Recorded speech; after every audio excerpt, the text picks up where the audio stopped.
Barony is a game that allows you to play as a sexy demonic sociopathic cult leader, aka John Jims. Don't Google it. This might sound horrifying, but truthfully, this seductive nude demoness is plagued with more weaknesses than just her never-ending quest to be piped by a troll. Starting with negative strength, dexterity, and constitution, even a light breeze is the same as being hit by a nuclear blast for this demon. To make things worse, because she chooses to start completely naked with only 25 health, she can barely survive even a level 1 rat. Get away from me, I'm not a furry! But because of her blue skin and ability to mind control innocent people to their death, every race except other succubi despise her and will attack her on sight. Thankfully, just like real life, if this charismatic sociopath is able to charm even one creature, either by wearing a human skin mask or the charm monster spell, she can quickly snowball, creating some sort of polyamorous death cult. Looking around this room, I'm starting to feel like Bonnie Blue.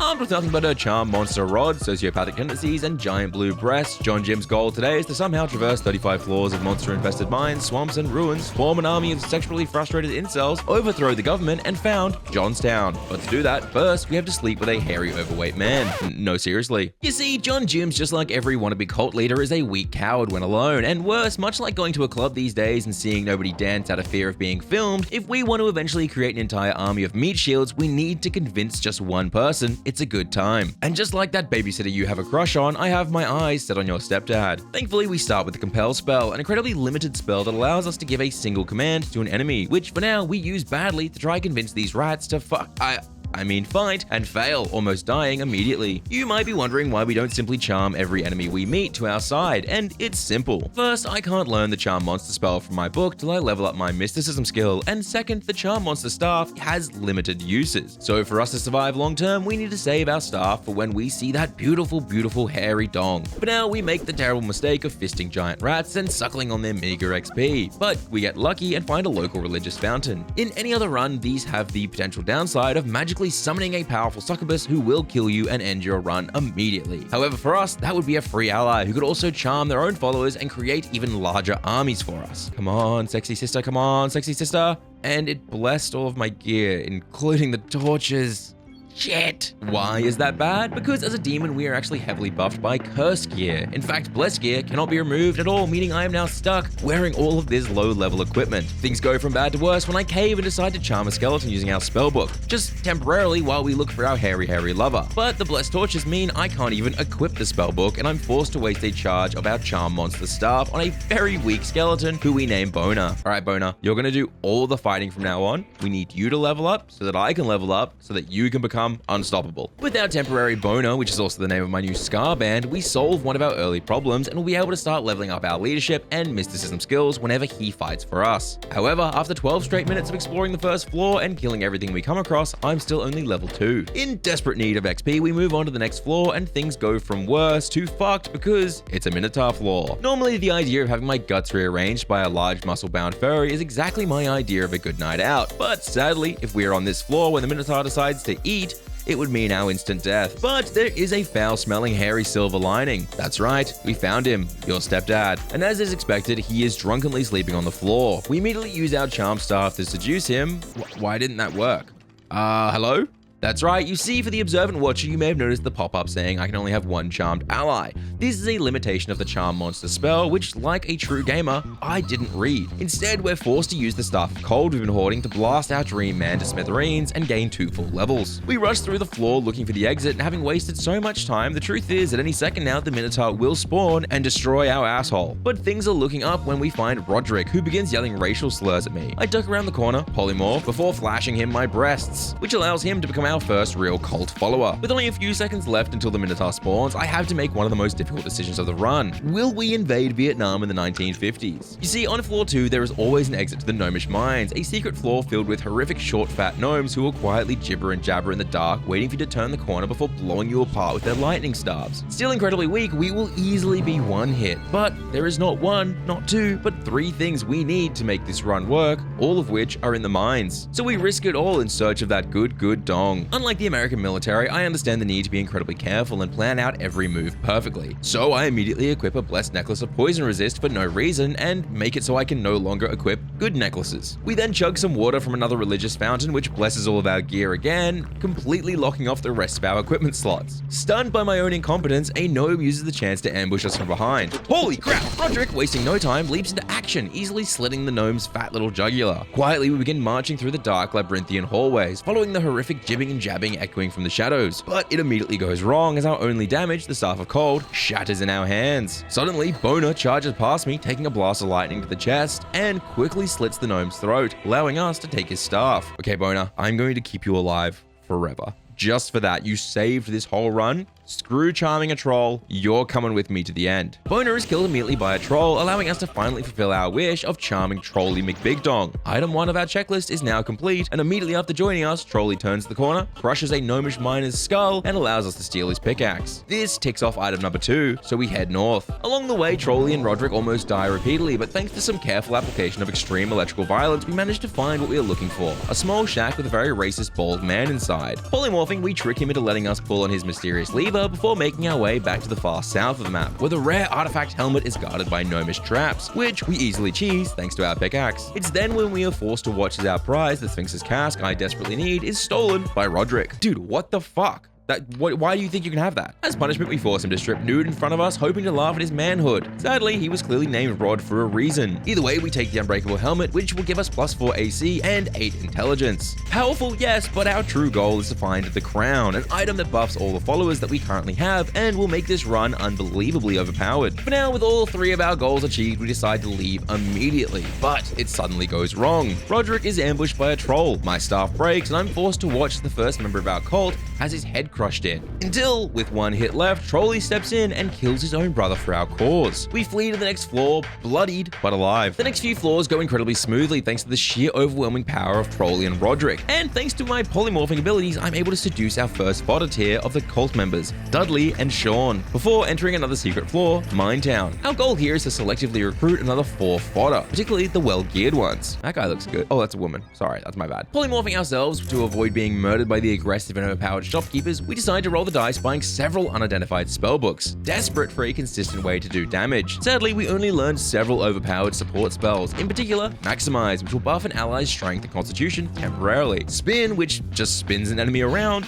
and Heal Other, a small heal over time spell that keeps our allies strong. Combined with our sudden cult growth, you'd assume we are quite powerful. However, you couldn't be more wrong. You see, with large groups like this, the experience gained from killing enemies will be spread much thinner, making our cult weaker overall instead of letting Trolly and Roderick become unstoppable forces of literal big dick energy. That said, we need all the meat shields we can get because it's time to enter the swamps. This foul-smelling dung-covered biome is home to poisonous slime, sickly crack addicts, and filled with boulder traps that will end your run immediately. In short, it's like visiting Florida. If you drink the water, you're gonna fucking die. And if you don't immediately die, it gets worse because it means interacting with the locals. For some reason on this specific run, something happens that I have never seen. The next 5 floors of the swamp are completely overrun with goblins, all wielding fireball staffs, flaming arrows, and shamanic magic that will make you spin around and shit your pants. In fact, as soon as we leave spawn, we're ambushed by a dozen of them. Immediately, half of our fodder cultists are murdered and eaten by these Florida men wannabes, and thanks to my overburdened weight, I can't catch up to the enemy as I'm peppered by flaming arrows, waddling towards them like a kid who shit his pants at the park. I attempt to compel them to fight each other, but I'm attacked from behind by a slime. Fuck, dude, we barely survived that. I need Roderick to be less in the mix. You've got a bow and arrow, so just stay far away. Oh, my leadership is maxed now. That's nice. Things get worse when I attempt to pick off goblins from a distance, only to realize almost all of them have magic reflection, and my lightning bolts are being sent right back at my face. We're then forced to watch as Winifred burns to death in front of us, screaming for help as I pretend not to have any health potions. We round a corner and see another pack of goblins, half holding fireball staves and the other half flaming arrows. Using a sleep staff on the wizards, I compel the archers who rush us to turn around and instead fire on their friends. But watch as he and our last 2 fodder are blown to pieces by goblin wizards. Holy fuck, we're all gonna die. We're actually gonna die. This is the run ender. It continues to go wrong as Roderick, despite being ranged, charges into melee at the overpowered enemies and is immediately blown to pieces. Roderick, no! Distracted grieving, I look down and realize I am on 3 health and begin chugging potions while blasting Trolly over the head with them to keep him healed, as he rips the last wizard to shreds with his bare hands. We have taken huge losses, but at least it's over. Until it appears. A goblin shaman. Where the fuck were you hiding? Okay, we've got magic reflection. No, he's got magic reflection. Crap. Okay, move. Trolley, cover me. I gotta compel. I can make him drop his weapon? Okay, do that. Okay, compel again. Run over there. Can you just die? Covered in blood, guts, and troll cum, I take a look around and realize this fight has cost us everything. Sure, we gained a lot of experience, several powerful magic reflection items, but with no health potions left, no way to deal any damage ourselves, and only a single ally, this run is looking like it's over. Until something happens. While shitting in the local religious fountain, a fellow succubi appears named Sue the Sucky, who joins us immediately, and unlike myself, starts with a dominate spell that can recruit endlessly for us. Sadly, the next floor is a Minotaur floor, but somehow while sprinting through the shit-covered halls, she recruits 2 slimes for us. Not wanting to be shown up by a new recruit, I realize thanks to my max leadership, if I compel a goblin, but don't issue a command, they enter a state of catatonic stupor, allowing me to jerk them off rapidly and force them to join the cult. Continuing this strategy, we quickly refill our fodder cultists, but Sue, eager to show us her powers, recruits slime after slime until we have a wet, sticky army that, truthfully, can't even kill these sickly ghouls, because she's even willing to use her sucking abilities to recruit those. In the space of like 5 minutes, we went from nothing to utterly nuts level of overpowered. Okay, well, maybe not overpowered, we're not actually that strong, but we do have the ability to overwhelm everything. We march on, finding the green orb, which if we hold on to will be a massive buff for us later. And even though our army is slowly whittled down, I decide thanks to our strength, we can easily take down the next secret floor, the Jungle Temple, and potentially recruit several trolls or goblins hiding there. However, after clearing the deadly boulders and entering the floor, our mistake is immediate and could have sealed our fate. You see, this is not the Jungle Temple, but in fact, the Cursed Fortress. This seemingly abandoned castle is filled with powerful magical gear for the taking, which sounds fantastic, except this entire floor, much like the time I ate chicken skewers at an Indonesian night market, is a trap designed to punish the sin of greed by ending your life immediately. If you enter the fortress and make the mistake of taking the artifact boots, dozens of enraged, overpowered ghouls will spawn between you and the exit and begin sprinting at you to rip you to shreds. Again, with no real damage and knowing my cultists aren't strong enough, I resign myself to simply looting the outside until levitation potions. Wait, fellas, it's time for a heist. We enter the fortress and command our entire cult to have an orgy in the hot tub, while I blow a hole in the back of the wall, revealing a cavernous pit. But that can't stop us. We chug the potion, grab the boots, and sprint directly to the exit, without seeing a single ghoul. With these unbreakable oracle boots, we can now see enemies moving on the map nearby, which again sounds great, but in reality doesn't matter because once again, right outside the spawn is a pack of goblins armed to the teeth. I sneak up and attempt to compel one to attack another, but sadly, Sue has other plans. She donkey punches one and they spring into action with us stuck in the middle. Before I can even react, Sue is murdered. We single out the leader, powerful goblin shaman, compelling them for only a second, but long enough to jerk him off to completion. Immediately, he rips his own allies to shreds, but sadly amongst the chaos, several fodder cultists wander into the nearby shop, and the aggressive racist shopkeeper makes short work of them. Nevertheless, there are ample goblins and humans to take their place as fodder for Trolley and now Gobby, which we will need as we move on to the Sand Labyrinth. Much like Arizona or Utah, this dry, desolate labyrinth is full of terrifying inbred bug people and cannibalistic deformed goblins who all want to murder us because of our blue skin and progressive ideas on sexuality. In fact, as soon as we step through the front door, a gang of high-level elites known as the Potato King ambush us. This artifact-wielding monster and his allies terrify me, but thankfully, I'm able to compel the king, jerk him off, and make him submit. Okay, this might be amazing if I can level Potato, Gobby, and Trolley. That's it. We don't even need damaging spells for us. That'll make the entire run work. And Potato just walked over a spike trap and he's dead. Scooping up his artifact mace Sharur, this powerful support item has mana regen, but thanks to the fact it is sadly blessed, I refuse to use it. Lucky for us, however, early on in this run, we found a cursed ring of strength, allowing us to push boulders. And if you remember, we are still holding on to that pickaxe from floor 3. This allows us to blast a hole in the wall to visit the best secret floor, Sokoban. This tiny Japanese-inspired floor is filled with boulders and my specialty, holes. Using my ring, I just need to carefully move each boulder into the subsequent hole without getting any stuck or breaking them. Pulling this off gives us Jin's braces, a highly armored pair of gloves with huge magic resistance, a crucial item for surviving the Baron's overpowered magic. The next few floors continue smoothly, using Maximize to buff Trolley, spamming Dig magic to level up my sorcery in case I find any way to do actual damage, and using heals where I can to level my thaumaturgy. However, this grinding leaves me incredibly mana-starved, so I decide to finally cave and use Sharur. It's at this point I realize that I've spent 2 hours frustrated dealing with blessed equipment when all I had to do was cast Polymorph, become human, and unequip it. I'm so fucking stupid. I knew this was how it worked. I knew this was how the game worked. I just forgot I'm an idiot. Using this absolutely groundbreaking strategy that nobody else has ever thought of, we start making even faster progress. And our luck continues as we find a blessed scroll of Kurje. The names of these scrolls are randomized every run, and this time it so happens that Kurje means summon. Using this scroll, we can summon a naked woman named Everall, who almost dies immediately. So to help her out, we tell her to eat some moldy food. Should I feel bad? Probably, but I'm too busy using my magic to forge gems into golden keys and stealing magical orbs to sell to a crack addict that lives in a sewer. Don't question it. There is a problem though. Despite knowing full well that large cults will cause Trolley to struggle to level, I continue adding as many as I can, including several insectoids. But at least with max leadership and the dex boost that comes alongside it, it does mean that Trolley is now incredibly fast. If you didn't grow up like I did, you probably don't understand the innate fear you feel watching a gigantic hairy man drunkenly sprint down a dark hallway at you. But let me tell you, it's terrifying. And this makes us overconfident. We enter the final floor of the sand labyrinth, and thanks to our artifact boots, we see 3 dots on the map moving together. Thanks to my amazing Barony knowledge, I know this will be a rare elite, and could be a powerful ally for the team. However, Scrablag, king of the Scorpions, and his 2 wives suddenly attack me for no reason whatsoever. Trolley leaps to defend me, but is distracted by the wives. We both begin being chain paralyzed, and for some reason, our other allies simply watch. I suppose hoping Trolley will die, allowing them to take the spot as cult wife. Trolley and I can do nothing except lovingly gaze into each other's eyes as we are helplessly torn to shreds. No, this can't be happening. No.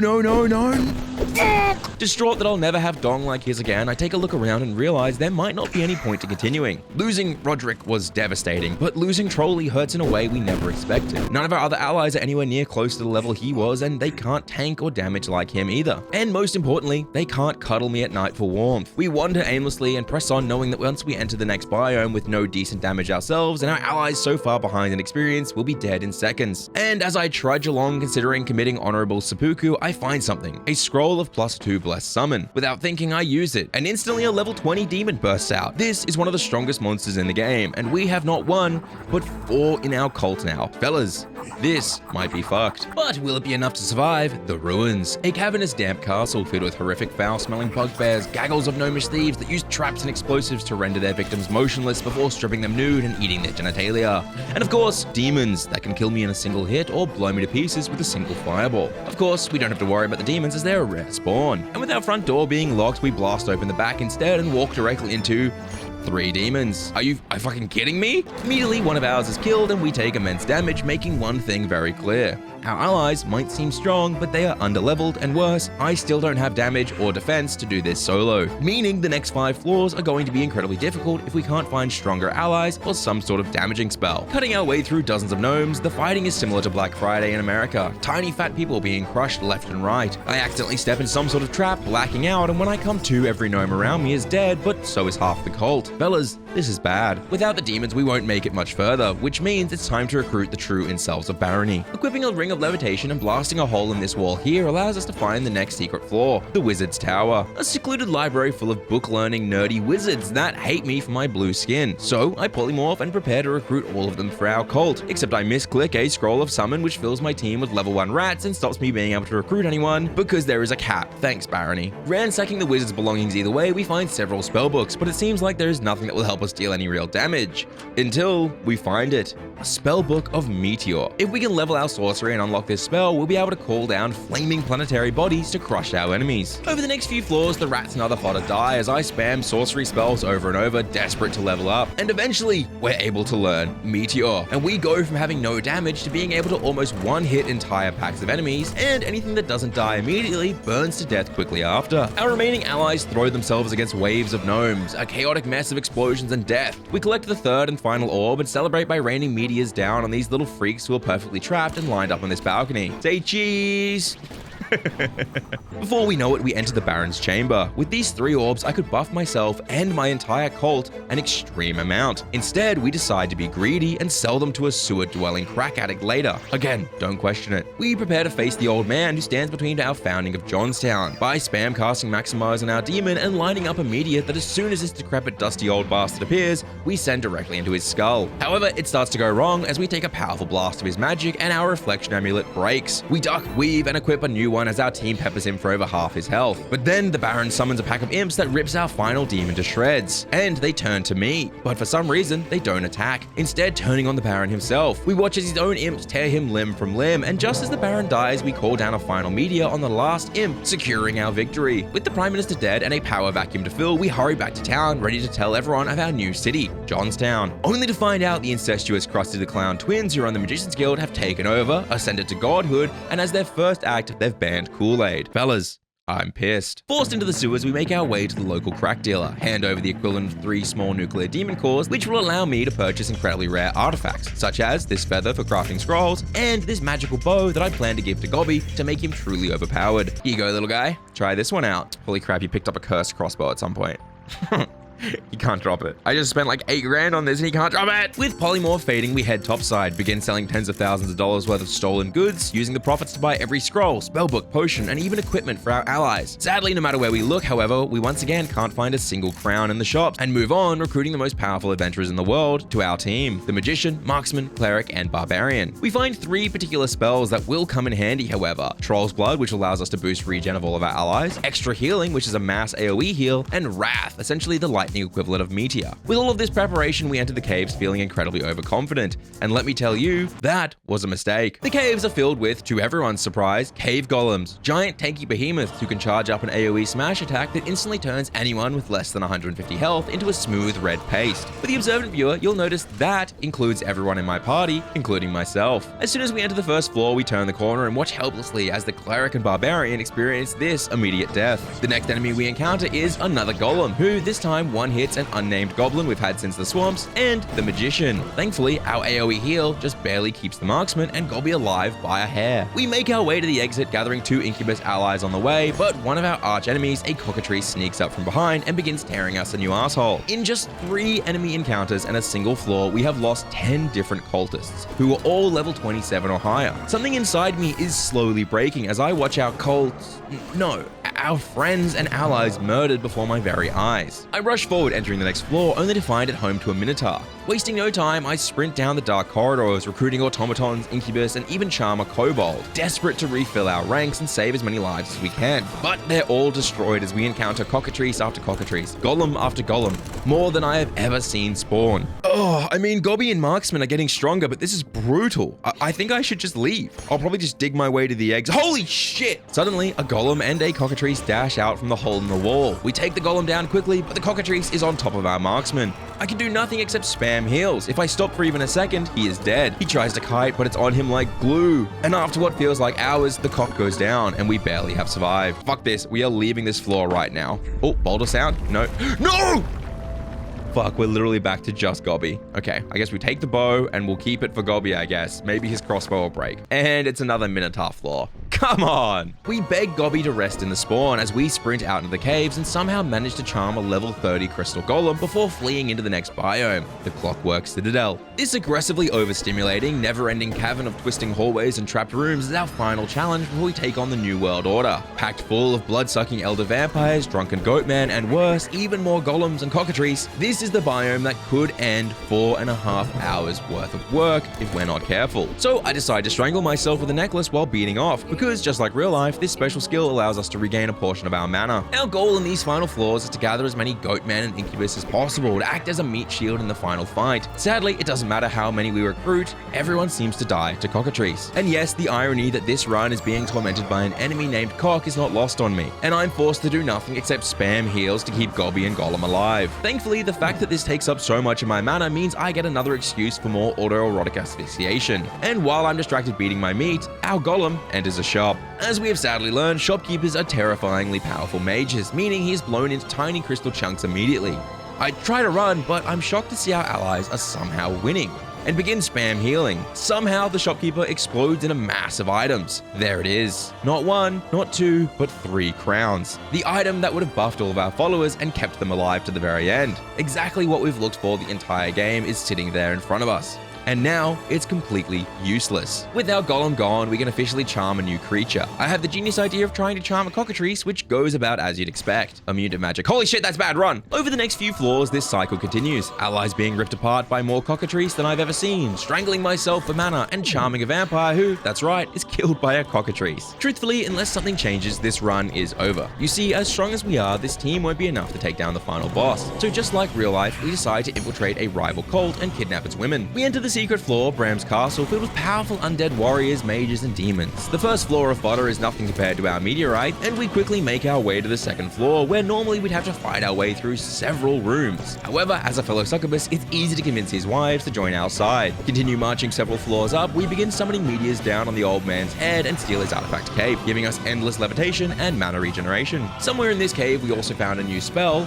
Blood Wave, which is quite dangerous because it takes up 25% of our health just to cast it. But it's time for the final floor. If we can survive this one last challenge, we will be at the boss, and one step closer to founding Johnstown. As I prepare to wage war through the ticking halls of the Citadel, I hesitate. When we first started this journey, everyone was nothing but fodder to protect me and reach our goal, but fear has gripped me deep down inside. Refusing to see any more friends die, I ask them to hide and spawn as I venture into the final floor alone, proving to be a terrible idea as I almost die several times, even after landing 4 meteors on a single cockatrice. Despite all of this, we finally make it to the twins' chambers. However, something's changed. Sure, we still want to found Johnstown, but also, we want Gobby and his new harem of wives to live. I take my quill and 15 blank scrolls that I've been saving and begin crafting 15 scrolls of summoning. Using them all, we gained 3 ghouls, 6 rats, and literally nothing else because the game capped our followers at 16 while I was spam clicking instead of reading. Thanks, Barony. Together, hand in hand, we march into the arena and the final showdown begins. We sprint around the room casting AoE heals to keep our friends alive before turning to land an incoherent spell on Orpheus,